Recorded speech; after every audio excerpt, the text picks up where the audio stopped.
Le soir où mes parents ont remis à ma sœur les clés d'une maison flambant neuve pour fêter son diplôme, la pièce a explosé de joie.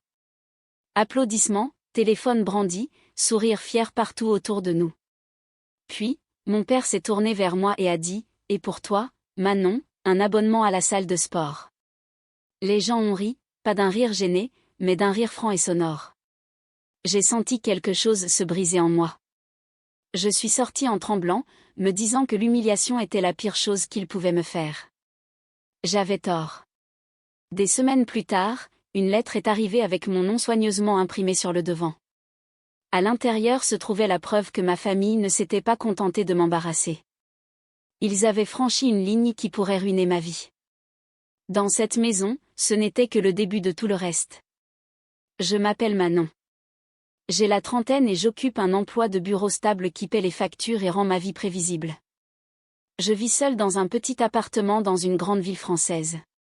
Rien de luxueux, juste des plans de travail propres, des soirées tranquilles et de l'espace. C'est à moi. J'ai toujours aimé que ce soit ainsi. De l'extérieur, ma famille semblait parfaite. Photos de vacances au mur, grand dîner, éclats de rire, le genre de famille que les gens supposent être unis. Mais à l'intérieur de cette maison, il y avait un ordre clair, et je l'ai appris très tôt. Élodie, ma sœur aînée, était l'enfant prodige. Tout lui semblait plus facile, ou du moins en avait l'air. Quand elle faisait une erreur, quelqu'un réparait les dégâts.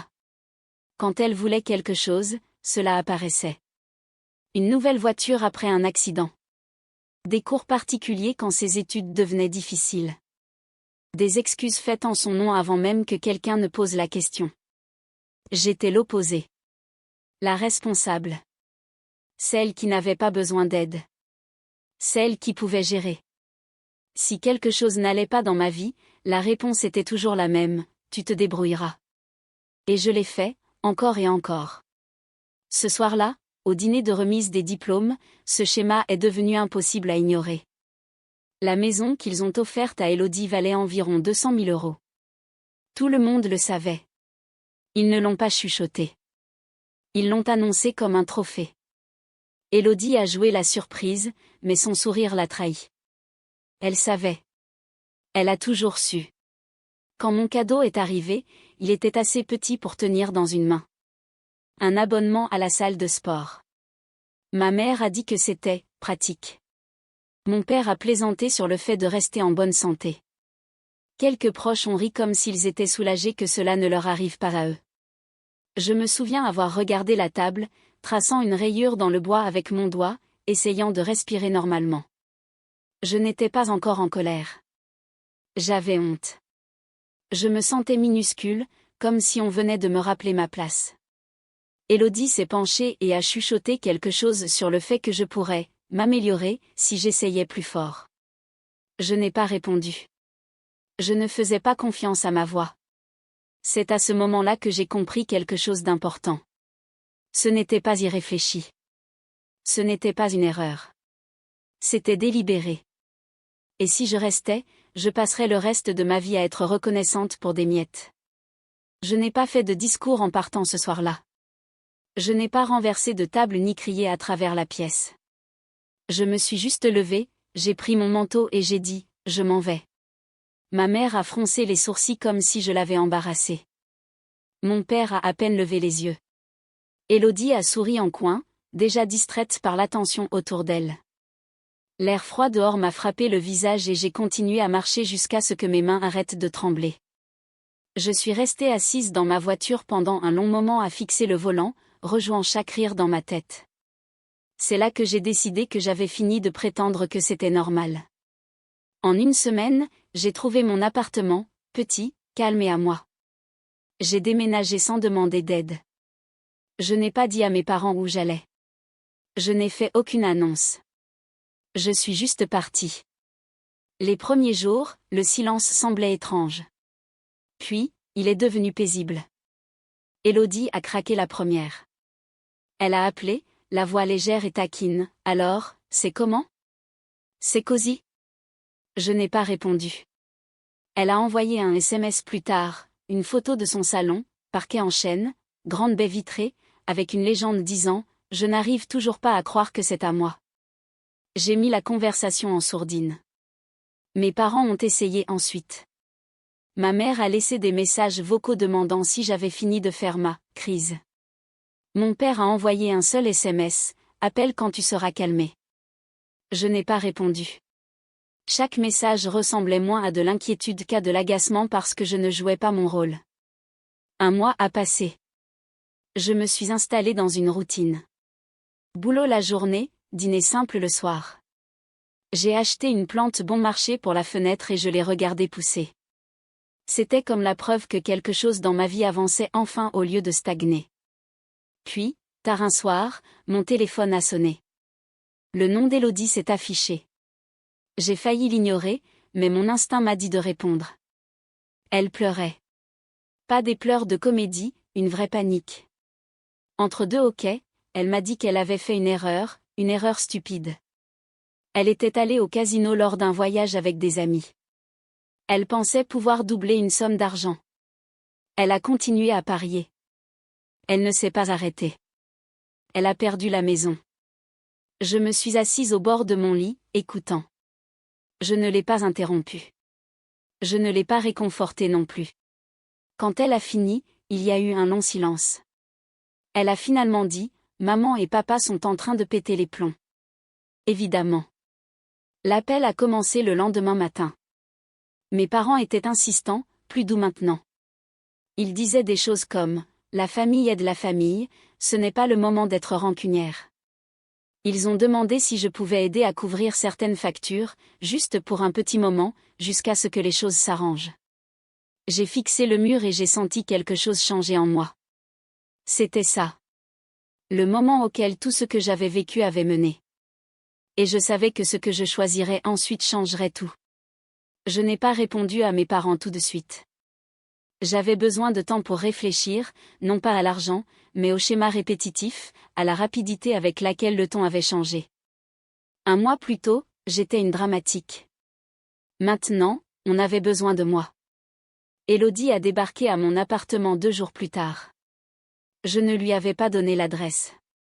Rien que ça aurait dû m'alerter. Elle se tenait dans le couloir, semblant plus petite que dans mes souvenirs, son assurance remplacée par le désespoir. Ses vêtements étaient froissés, ses yeux rouges, sa voix instable. « J'ai juste besoin d'un endroit où crécher », a-t-elle dit, juste pour une nuit. Je l'ai laissée s'asseoir sur le canapé. Je n'ai pas offert à manger. Je ne l'ai pas prise dans mes bras. J'ai écouté. Elle a parlé en rond de malchance, de pression, de comment rien de tout ça ne serait arrivé si nos parents ne l'avaient pas tant poussée. Pas une seule fois elle n'a dit « j'ai merdé ». Elle est restée la nuit, puis une autre. Elle a commencé à traiter mon appartement comme un inconvénient temporaire. Elle allait bientôt s'échapper. Elle mangeait mes courses sans demander, utilisait ma douche, laissait son sac près de la porte comme si elle vivait là. Quand je lui ai dit qu'elle ne pouvait plus rester, son visage a changé. La panique est devenue agressive. « Qu'est-ce que je suis censée faire ?» a-t-elle lancé sèchement. « Dormir dans ma voiture ?» Je n'ai pas haussé le ton. « Tu dois trouver une solution. » Elle est partie ce soir-là, claquant la porte assez fort pour faire trembler le cadre. Le lendemain matin, ma mère a appelé en pleurant. Elle a dit qu'Élodie souffrait, que j'étais cruelle. Mon père a suivi avec un SMS me rappelant tout ce qu'ils avaient fait pour moi en grandissant, comme si leur soutien était un prêt que j'avais signé sans le savoir. Puis les choses sont devenues bizarres. De petites choses dans mon appartement ont commencé à disparaître. De la nourriture que je savais ne pas avoir mangée. Une couverture pliée différemment de la façon dont je l'avais laissée. Au début, je me suis blâmée. Le stress joue sur la mémoire. Une nuit, j'ai remarqué que la fenêtre de mon coin buanderie n'était pas complètement verrouillée. Je n'ouvrais jamais cette fenêtre. J'ai installé mon téléphone pour enregistrer avant d'aller me coucher. La vidéo m'a retourné l'estomac. À 2 heures du matin, la fenêtre a coulissé. Élodie a grimpé silencieusement, comme si elle l'avait déjà fait. Elle est allée directement à la cuisine, a mangé debout, puis s'est recroquevillée sur le sol avec une de mes couvertures et s'est endormie. Je l'ai confrontée le lendemain. Elle a nié jusqu'à ce que je lui montre la vidéo. Puis elle s'est effondrée. Elle a dit qu'elle avait honte, qu'elle ne voulait pas que nos parents voient à quel point la situation était grave, qu'elle pensait que je ne remarquerais rien. Je lui ai donné 1 heure pour partir et je lui ai dit de ne pas revenir. C'est là que mes parents ont arrêté de demander. Ils ont commencé à accuser. Ils ont dit à la famille que j'étais sans cœur, que j'avais abandonné ma sœur quand elle avait le plus besoin de moi, que j'étais froide, ingrate. Une seule personne m'a défendu, mon oncle. Il m'a appelé et m'a dit, « Tu n'as pas tort, et ils le savent. Ils ne sont juste pas habitués aux conséquences. » Je voulais croire que c'était la fin de l'histoire. Mais ce que je ne savais pas encore, c'est que pendant qu'ils parlaient de moi dans mon dos, ils préparaient déjà leur prochain coup. La lettre est arrivée un mardi, une enveloppe simple, mon nom imprimé proprement, comme si rien à l'intérieur ne pouvait être dangereux. Je l'ai ouverte, debout au comptoir, mon café refroidissant à côté de moi.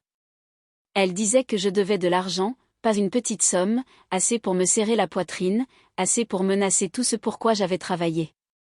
La lettre listait des paiements en retard et avertissait que des poursuites suivraient si le solde n'était pas réglé.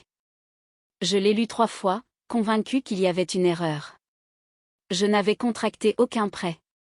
Je payais mes factures à temps. Je gardais ma vie ennuyeuse exprès. Puis j'ai vu l'adresse sur les papiers, la maison de mes parents. Mes mains ont commencé à trembler. J'ai passé le reste de la journée à passer des appels, posant des questions prudentes, notant tout. Au moment où le soleil s'est couché, j'avais compris exactement ce qui s'était passé. Quelqu'un avait utilisé mes informations pour ouvrir un crédit. L'argent était allé directement pour couvrir le désastre d'Élodie. Loyer, charges, d'autres factures qu'il ne voulait pas nommer. Ils ne m'avaient pas demandé. Ils ne m'avaient pas prévenu. Ils avaient décidé pour moi. J'ai conduit jusqu'à la maison de mes parents ce soir-là. Je n'ai pas appelé avant. Je n'en avais pas besoin. J'ai monté les marches familières, ayant l'impression d'entrer dans un lieu qui ne m'appartenait plus. Ma mère a ouvert la porte et s'est figée en voyant mon visage. « Manon » a-t-elle dit trop vite. « Tu aurais dû appeler. » Je suis passé devant elle pour entrer dans le salon. Mon père était assis sur le canapé. Élodie se tenait près de la fenêtre, bras croisés, mâchoire serrée. J'ai posé la lettre sur la table. « Expliquez-moi. » Ma mère l'a ramassée, y a jeté un coup d'œil, puis a détourné le regard. « On allait te le dire. » Quand j'ai demandé, ma voix était stable, ce qui m'a surprise. Mon père a soupiré comme si je l'épuisais.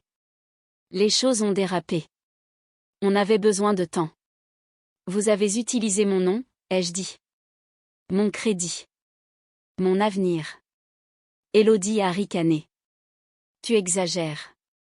C'est temporaire. Je me suis tournée vers elle.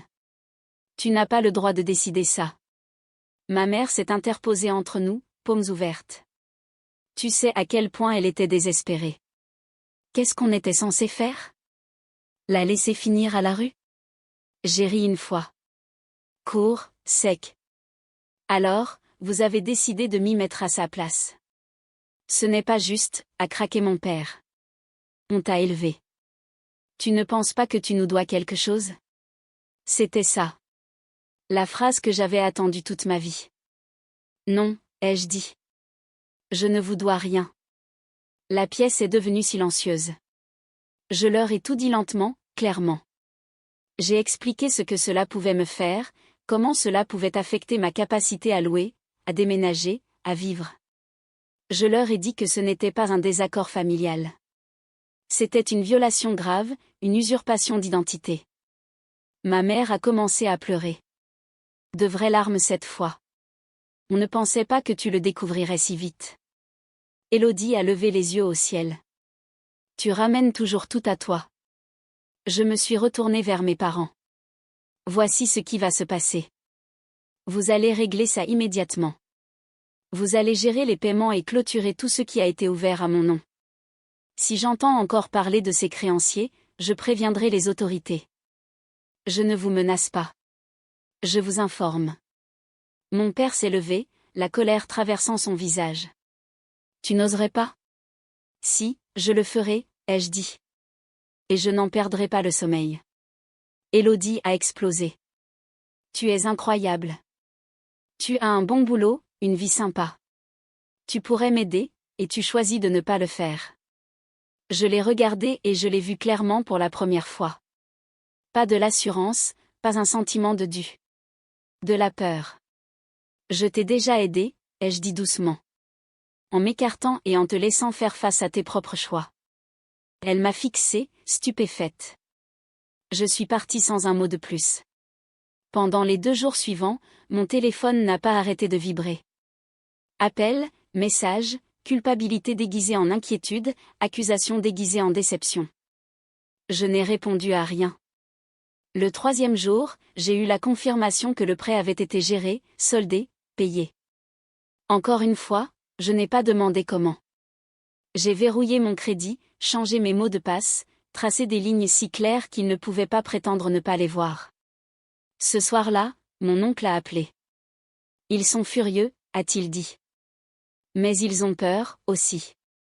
Ils savent qu'ils sont allés trop loin. Et Élodie, ai-je demandé.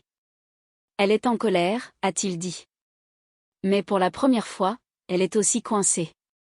J'ai raccroché et je me suis assise dans le calme de mon appartement, écoutant le bourdonnement de la ville étouffée par la fenêtre. Mon cœur battait encore la chamade, mais en dessous, il y avait quelque chose de nouveau. Du soulagement.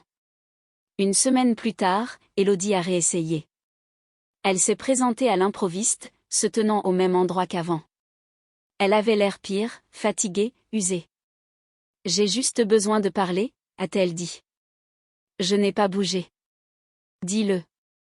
Ils ne veulent plus m'aider, a-t-elle dit. Maman et papa, ils ont dit que je devais me débrouiller. J'ai presque eu pitié d'elle. Presque. Je ne peux pas faire ça toute seule, a-t-elle dit. Je ne peux pas continuer à faire 2 boulots. Je ne peux pas vivre comme ça. J'ai tenu la porte. Tu aurais dû y penser avant. Elle a craqué. Tu penses que tu vaux mieux que moi? Non, ai-je dit. Je pense que j'ai appris plus vite. Elle est partie sans un autre mot. C'est à ce moment-là que j'ai compris que le pouvoir avait changé de camp. Pas parce que j'avais gagné quelque chose, mais parce que j'avais arrêté de me perdre pour eux. Et pour la première fois, ils n'avaient plus rien à me prendre. Après cette nuit-là, tout est devenu calme. Le prêt a été officiellement clôturé. Mon dossier de crédit était sécurisé. Plus de lettres, plus de menaces cachées derrière un langage poli. J'ai changé mes routines, mis à jour mes comptes et je me suis assuré que personne ne pourrait plus toucher à ma vie sans mon consentement. Élodie a arrêté de venir.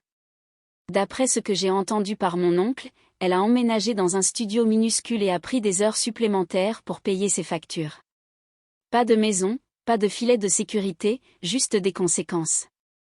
Mes parents se plaignaient encore d'elle, mais quelque chose avait changé. Ils ne la sauvaient plus. Pas parce qu'ils étaient devenus plus sages, mais parce qu'ils n'avaient plus d'options. Quant à moi, je me suis concentrée sur l'avenir. J'ai eu une promotion au travail.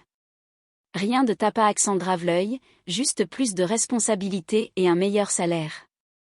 Quelques mois plus tard, j'ai déménagé dans un meilleur appartement. Plus de lumière, plus d'espace, plus de calme. J'ai acheté une 2e plante pour la fenêtre et je les ai regardées s'épanouir toutes les 2. Mes parents ont essayé de me contacter une fois, tâtant le terrain avec de petits messages prudents. Je n'ai pas répondu. Le silence semblait plus sain que n'importe quelle conversation que nous ayons jamais eue. Je n'étais plus en colère. Je n'attendais pas d'excuses ni de conclusions. Je n'avais rien à prouver. M'éloigner n'avait pas détruit ma famille comme il m'avait prévenu que cela le ferait. Cela m'a sauvée. J'ai appris que l'amour sans limite n'est pas de l'amour.